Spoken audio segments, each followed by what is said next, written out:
25 CRPF men lost their life in a Maoist attack in Chhattisgarh's Sukma district yesterday.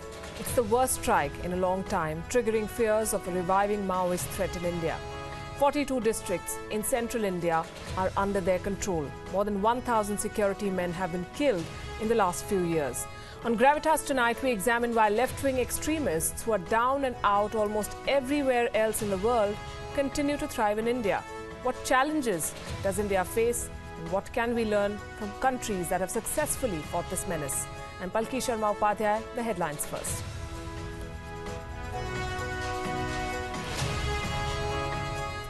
China bans dozens of Muslim names in the restive province of Xinjiang ostensibly to fight extremism. Rules say kids with banned names will not get admission in schools. With $55.9 billion spent last year, India is the world's fifth biggest military spender. The government has raised the budget by 5% this year. Turkey's top court rejects the opposition's plea against the referendum won by President Erdogan, significantly empowering him. And NASA launches a super pressure balloon the size of a football stadium from New Zealand to detect cosmic rays from beyond our galaxy.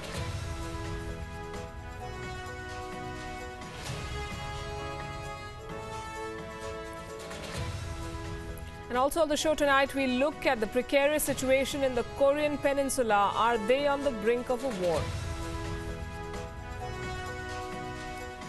And why is Saudi Arabia on a United Nations panel for gender equality and empowerment of women?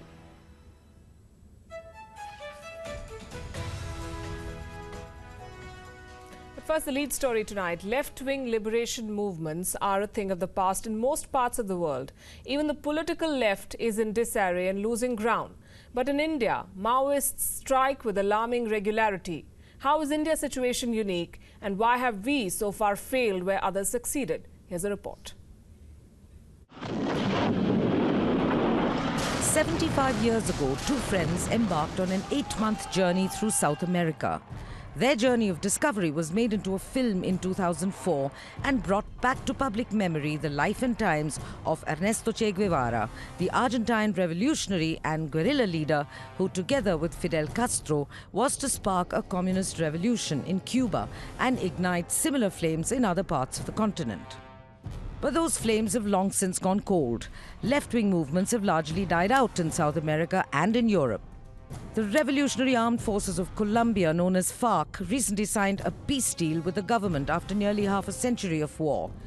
In Peru, the Shining Path Maoist guerrilla movement virtually collapsed after the capture of its leader, Abimael Guzman, in 1992. In Uruguay, the Tupamaros ultra-left-wing guerrilla movement ended in 1972 with the capture and killing of scores of cadres. Italy's infamous Red Brigades were broken up by the authorities in the 80s. Germany's Red Army faction declared itself dissolved in 1998, although some of its members may still be active. Today, from Venezuela to Brazil to Argentina, the political left is crumbling. It's hardly different in Europe, where from Germany and France to the United Kingdom and Sweden, left and centre-left parties are in poor shape or face irrelevance. Bureau Report, WION. And joining us this evening on Gravitas, Nihar Nayak. He's a research fellow at the IDSA, and Surya Gangadharan, senior editor at WION. Good evening to both of you. Surya, to you first. The world over, as we saw in that report, such movements have died out. Why not in India? I think because inequalities in India remain. And what we are seeing in places like Jharkhand and Chhattisgarh is basically an issue of governance or a lack of it. And people are in bad shape and susceptible to ideas. Although I would still presume that a lot of the Maoism that we see nowadays is basically extortion and killing on a wide scale. And people are preying on tribals who have little understanding or knowledge of these things. So it's basically extortion on a big scale. Some people trying to make money at some others' expense. And all those ungoverned areas in India's Red Corridor is the ideal location for this kind of thing. Nihar, how is India's problem unique? Pardon? Hello? Yes, I want to ask you, how is India's problem unique? How is it different? No, actually, the problem here is, the Indian Maoists are very much committed to the movement at this moment. But if we compare with Nepal, most of the Maoist factions, they have been adopted to, basically democratic process in Nepal since 2006 onwards. And since then, the Maoist movement in Nepal and whatever the party who are participating in the armed struggle period in up to 2006, they have been divided in 4 factions. And at this moment, two factions who are headed by Prachanda, the present Prime Minister, and former Prime Minister Baburam Bhattarai, they have been moderated their ideology little bit. And the 2 factions who are headed by again Mohan Vaidya and Netra Bikram Chand, they are sounding bit radical, and they are still basically talking about Marxism, Leninism and Maoism in Nepal and to revival of the movement in Nepal. But at this moment, if you will see, till 2005, there were some amount of strategic and ideological linkages between both the outfits, and that relationship some extent affected when the Nepalese Maoists joined the democratic process in 2006. But right now the Mohan Vaidya faction is trying to revive the linkages with Indian Maoists. If you'll see, recently on 5th of April in their Central Committee meeting, the Mohan Vaidya faction has condemned the arrest of Sai Baba. He has condemned the Operation Green Hunt which is going on against the Indian Maoists, and he also condemned the basically counter-insurgency operation which happened in October last year, where around 20+ Maoist cadres were killed in Malkanagiri districts of Orissa. And they are also branded India as an expansionist country. So if you'll see the Mohan Vaidya faction, they are trying to revive the movement in Nepal, and they are trying to sympathize the Indian movement at this moment. Right, but to a certain extent, Surya, these Maoist factions have been inducted in the mainstream in other countries. Is this a failure on the part of the government and the system that they've not been able to reach out? Can you reach out to a force which is out to kill civilians, out to kill security forces? It's a dilemma. I think the Maoist ideology is opposed to any kind of dialogue and negotiation, political negotiations. They see violence as the only means to overthrow existing social and political structures. And they're not really concerned with the kind of methods they use or what pain they inflict on whom, It's a question of realizing their aims and ambitions, and for that, typically when they move into a certain area, they begin by eliminating the local structures, maybe the local level police stations, schools, health clinics, whatever they find, so as to cut that link between the administration and the people. And then it becomes easier to coerce and propagandize among the tribals there, and then slowly move into that area and take over that area as a base to operate from. So, Nihar, as Surya just pointed out that in a best case scenario, they're extortionists, in the worst case, they're terrorists. How much of this movement is then spurred by Maoist ideology? If we'll see the Maoist ideology, we see at this moment is very much diluted at this moment. You see the Maoist movement, if you'll see the history of Maoist movement, when the movements started in 1967 in Naxalbari, following that the Maoist party itself faced a lot of cadre problem, and they started recruiting a lot of criminals in the cities and particularly Calcutta and other areas. And the infiltration of criminals in the Maoist structure and organization has been continuing since then. And so at this moment when they are facing a lot of challenges, particularly holding their cadres with their movement, particularly in their stronghold areas, sometimes they depend on criminals. There are a lot of incidents, evidences where the criminals, just to evade police arrest, they take shelter with Maoist outfits, particularly in Orissa. I have come across certain cases are there. So in that case, hardly we will find any committed cadres in the outfit at this moment because of the criminal elements infiltration into the organization. Second thing is, if you'll see the Maoist ideology itself, if you'll see, they have been not adhering to what are the principles they have been supposed to follow. That is not happening. You see, they have been targeting the innocent tribals. They are harassing tribals. Even in the Malkanagiri districts, they visit the villages in the night time and they ask food and they harass the tribals to collect to basically information about the police. So that is against the entire the movement and the principles. So if they're just criminals and they're not not really whatever driven, they have basically basically what they have been saying that they are getting the support. That is not the exactly support base. They have been using the terror tactics. I mean the rural area, in the villages, in the tribal area, the villagers are completely helpless, and when they beat them and physically torture them, so they are forced to basically extend their support to the Maoists. That is not the real support to the Maoist movement or the ideology. so if they do not have local support, Surya, and if security agencies have been going after them for years now, why have we been not able to clamp down on this movement while others have successfully done? You've spoken about development, but surely a state can move in effectively and decisively. And that's the whole point. I think the state structures in India are weak. And if you compare them with, say, what they were in Europe, for example, in Italy or Germany, where they took on the Red Army factions, and fortunately also in Europe, you don't have the kind of vast countryside areas that you have in India. So perhaps it became a little easier, to tackle them head on. Here, the problem is that there are huge parts of India that are where there is no administration at all. And the state structures are weak, as I mentioned. Administration doesn't deliver. There is no connect with the people over there.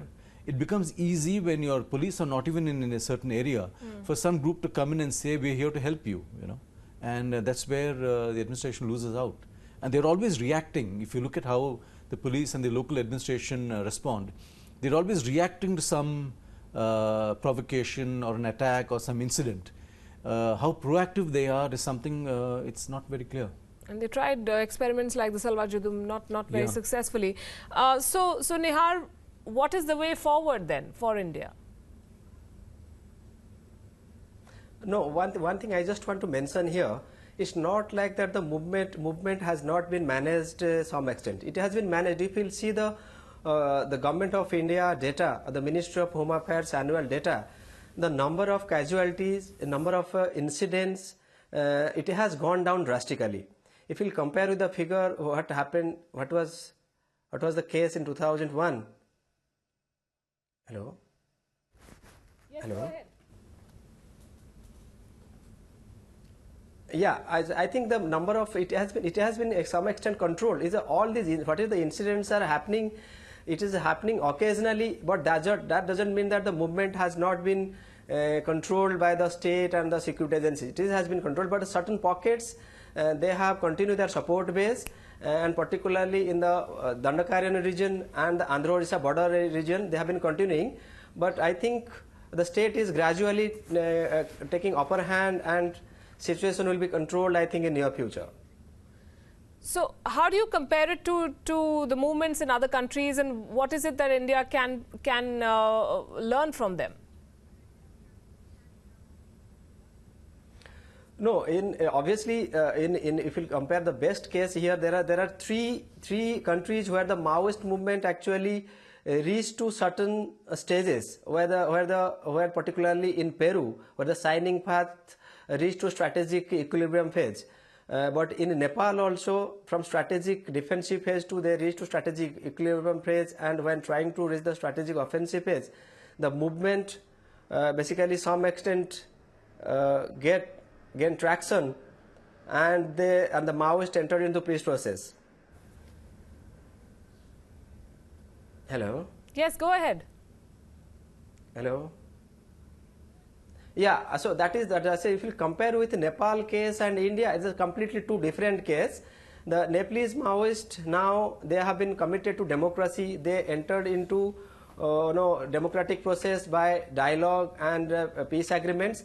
But here in case of India, the peace process model is not very clear, because the Maoists, when the Maoists are operating centrally, the peace offers are coming at the state level. Whether the Andhra government sometimes offer peace talk, Jharkhand government offers peace talk, Orissa government offers peace talk. So there is no uniformity, and the peace talk offer from the central government also not responded positively by the Maoist side.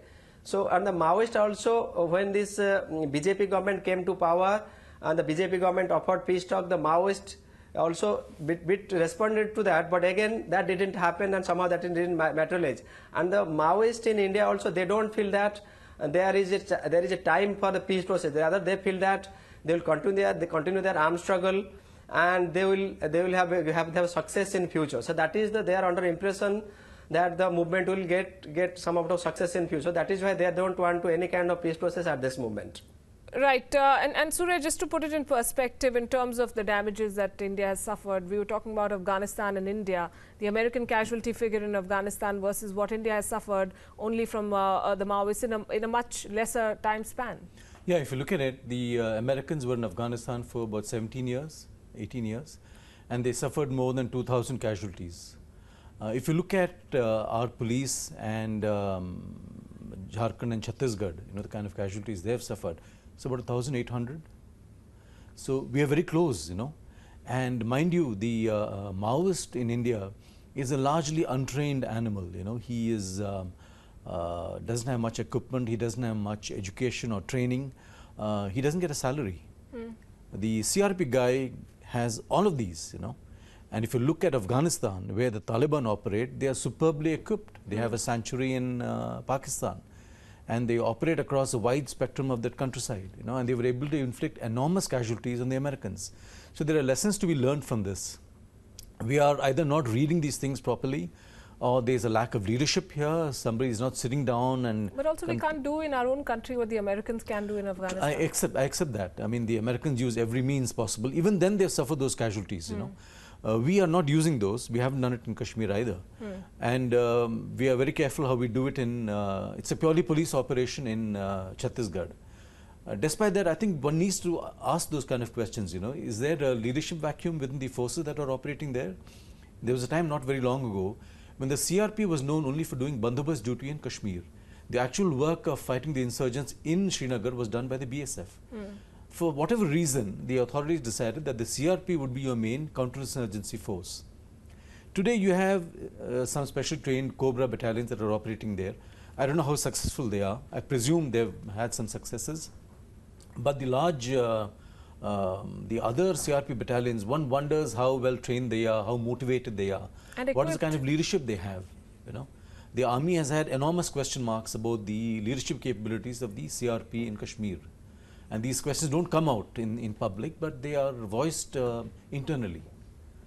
So will this force a rethink remains the question, but I'm going to thank you with that. Surya Gangadharan, Nihar Nayak, thank you for joining us here on Gravitas. We are going to take a very short break at this point on the show. When we come back, we'll talk about what's happening in the Korean Peninsula. With tensions rising, people in Japan, we are told, are buying nuclear shelters in record numbers. Is a war imminent, is the question we are asking.